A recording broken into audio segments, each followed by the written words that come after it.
Seguimos no Faladoiro, hoxe na compañía de María Seoane, de Xosé Antón López e de Luís Pérez.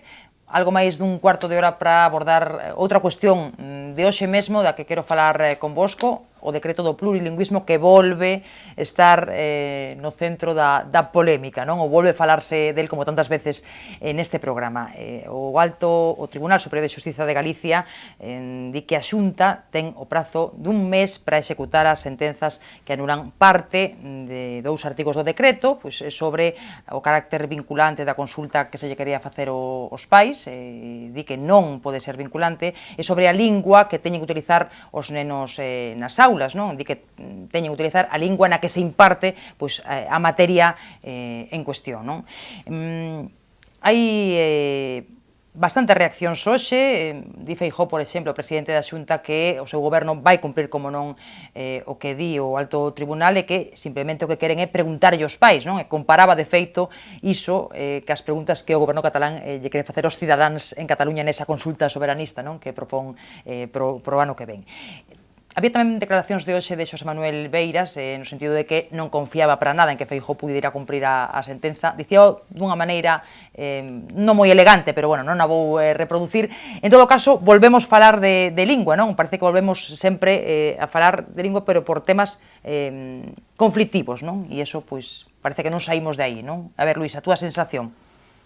Bueno, digo, volveremos falar estes días da consulta aos pais, de si sí, de si non, de si se ten que pronunciar o pai do cativo ou toda a sociedade. Volvemos falar un pouco do mesmo, non? Que non acabamos de resolver. Bueno, de ter que cumprir o mandato do Tribunal Superior, eso é inevitable, dixo el, e non fai falta que o diga, pois terá o que facer e nada máis, non? De todas formas, eu creo que a Xunta teño a sensación, hoxe é que non explicou moito, e además fixo aí esa comparación con Cataluña que non a entendí moi ben, que ten que ver unha cousa con outra. Non che pareceu afortunada logo? Non, creo que non son equiparables, non son homoxéneas, entonces, bueno. Pero, aparte deso, eu creo que a Xunta ten a impresión de que tal como vai facer a consulta este ano nos colexios, que xa cumple a normativa, porque non é vinculante. É unha consulta que non, bueno, pois sirve para ter unha idea xunto con outras cuestións, despois será o centro ou, bueno, quen sea, o que determina o idioma, pero non os pais a través desta consulta. Entón, eu creo que neste aspecto a tiña clara. Non sei o outro, no outro o mellor é que tiña que dar unha instrucción, non o sei, o mellor é formalmente para poder cumplila, e a partir de agora, pois, farao, creo que non vai haber ningún problema, porque incluso a propia Xunta non recurriu esta sentencia. Podía haber feito, non? Podía haber feito. E decidiu non facelo, efectivamente. Decidiu non facelo, entón xa quere dicir que a vai a cumplir. O problema eu creo que non hai un grave problema en Galicia lingüístico no ensino. Sabemos que hai algún sector que non está de acordo con este decreto, pero non se nota na rúa, nin nas propias aulas, nin ao largo do curso escolar. Prodúcese todos os anos ao principio, pois eso, máis ben algunhas declaracións, pero non van máis alá. Creo que nos centros de enseñanza pois hai unha certa tranquilidade e normalidade, e se desenvolve o curso con normalidade.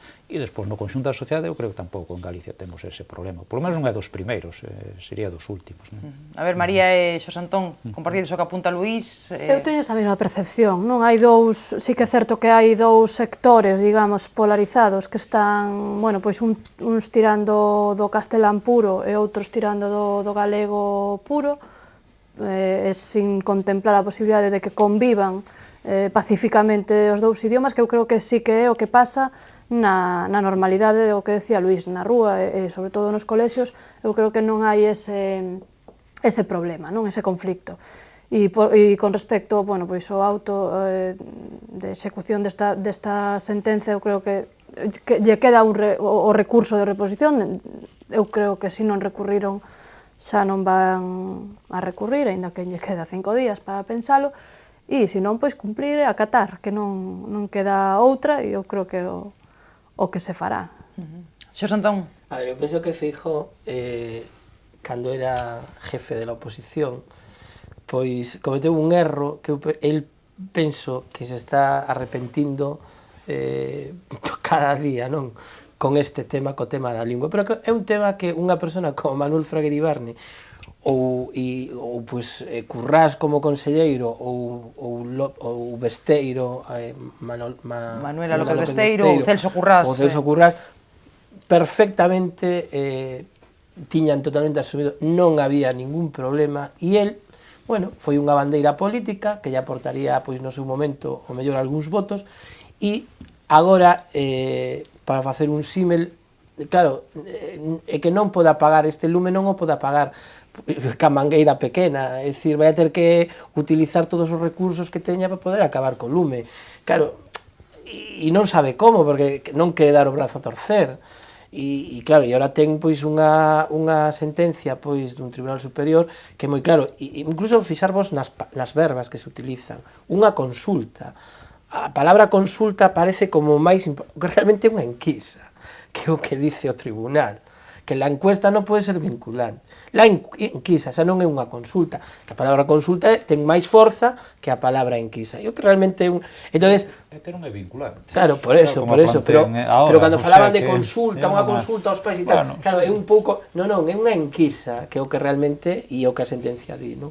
E a sentencia é moi clara, por eso non se recurriu, penso eu, porque non tiña sentido recurrila, e entre outras cousas porque estou convencido que o propio Feijóo, canto antes se lle acabe todo isto, mellor, non? Entonces, bueno, ten que manter o pulso un pouco, non? Porque, claro, el, pois, non sei, e esa decisión tomouna cando pon como, non sei, secretario xeral, pois, a quen puxo, é dicir, unha persona que ven de onde ven e que, bueno, que é unha persona que defende o galego, pois, activamente, non? Entonces eu penso que sería bon que volteáramos outra vez a ese consenso que tiñamos, non?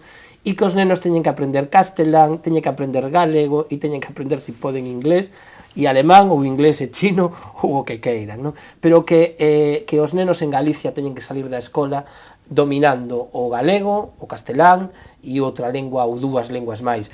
E a máis, eu penso que si falamos, non son lingüista, pero si falamos con cualquier lingüista de cualquier sitio de Europa, verdad, ou de cualquier sitio do mundo, entenden perfectamente que o castelán non é unha lengua en peligro, nin moito menos, e non o vai a ser, entre outras cousas, porque sería de idiotas, verdad, que non aprender castelán si podemos comunicarnos con medio mundo en castelán, verdad, e que a lengua que si ten máis risco, verdad, inda que neste caso, por o portugués, o brasileiro, e todo eso, pois un pouquiño, pero que si ten un certo risco, pois é o galego, e non hai, e penso, como decía outro, non hai máis que decir sobre o tema, porque canto antes se resolva, e se resolva, pois, dunha forma, como xa tiñamos resolto, verdad, pois moitísimo mellor, e poñémonos a traballar en cousas máis importantes pos ciudadanos. Sí. A ver, rapidamente. Eu creo que o galego hai no que protexer, e además así o din as leis, que hai que protexer o galego, non? Igual que todas as outras linguas e as minoritarias, hai nas que protexer frente ás,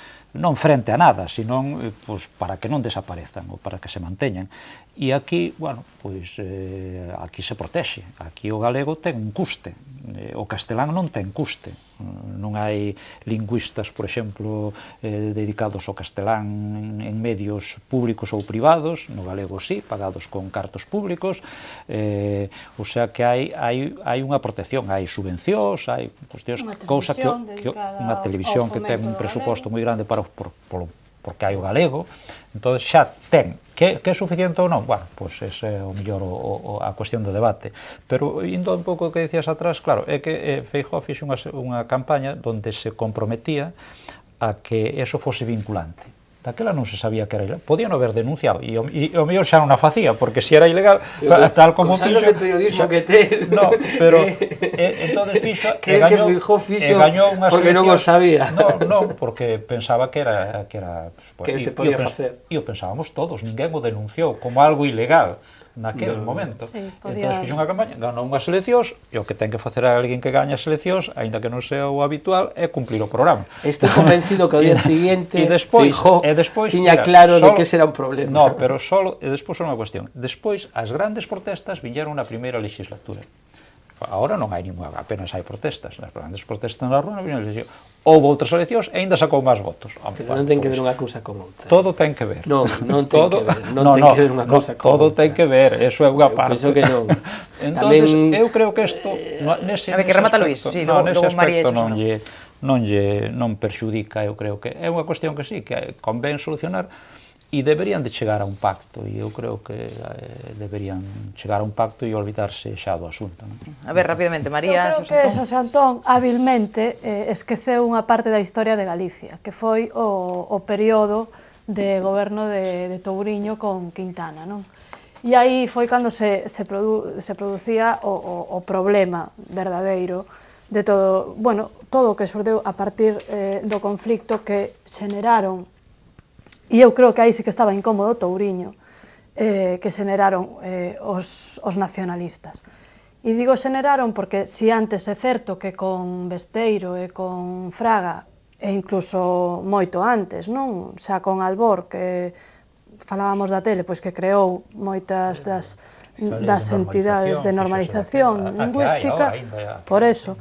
E, polo tanto, eu creo que aí había un consenso, efectivamente, en torno á lingua, todo o mundo estaba, bueno, pois se podían sentar todos os grupos parlamentarios e chegar a acordos, e eu creo que donde se rompen eses acordos, onde se rompen eses consensos, foi precisamente no período bipartito. E hábilmente esqueces esa parte, pero é un dato un tanto importante como para esquecelo, non? E a partir de aí, bueno, pois daqueles problemas continuamos con, eu creo que unha utilización política dun asunto que eu creo que non debera de ser, bueno, pois un arma arroxadiza entre os políticos. A ver, que che fala da etapa bipartita. No final estou de acordo, non debe ser a lingua para comunicarse, non para nada máis, é cultura e todo eso.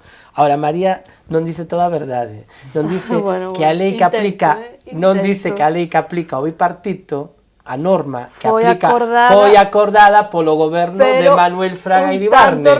Non, sin retorcimiento, é dicir, o bipartito non fai unha lei nova, aplica unha lei, unha normativa e un regulamento desa normativa que foi feita precisamente polo goberno de Manuel Fraga. É dicir, outra cousa é que o Partido Popular de Alberto Núñez Feijóo non lle guste, como foi no tema do material escolar, dos libros e todo eso en préstamo, que tamén é unha cousa do goberno de Manuel Fraga e de Manolita López Besteiro, verdad? Ou Manuela López Besteiro. Mellor. E de Celso Currás. E outra cousa é que o goberno de Núñez Feijóo non lle gusten determinadas políticas que facía o goberno de Manuel Fraga. Pero eso xa é outro debate. Mira, eu non vou caer no que precisamente manteño e acabo de decir, non? Que non se pode utilizar isto como unha arma política para nada.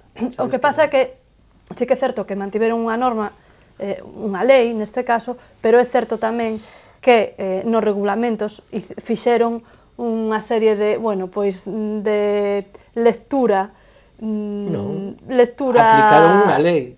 Outra cousa é que a lei estuvera mal feita ou non gustara. A súa conveniencia, unha lectura a súa conveniencia, de aspectos como, por exemplo, confundir as horas lectivas con as asignaturas, non? E aquelo foi o que foi no seu momento.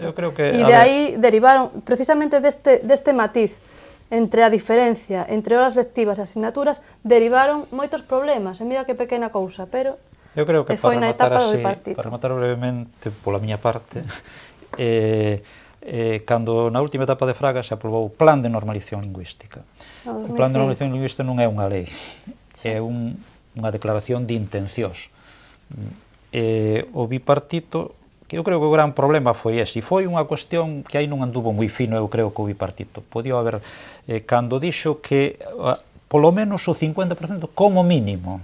Claro, se dices como mínimo o 50%, pode ser o 100%. Non era esa a intención, sabémolo todo, pero e iso foi no que se agarrou o Partido Popular e, de feito, houve bastante xente, e non nada sospeitosa de españolista, de que eso un pouco se asustou, porque os seus fillos lle iban a obligar a estudiar todo en galego.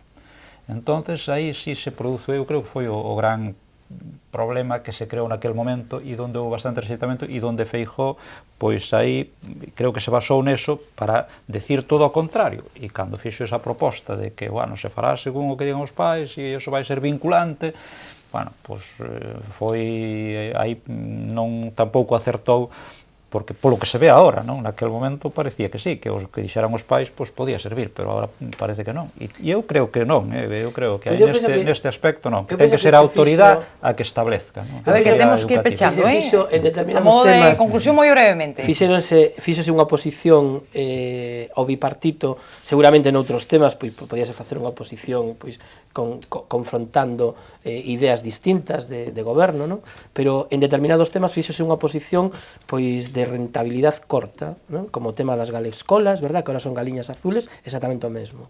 O sea, claro, e o mellor pois non deberon chamar galescolas, deberon chamarlle pois escolas de Galiza ou o que seña, e entón xa non había o problema, non? Entón eu penso que en determinadas cousas fíxose unha oposición pois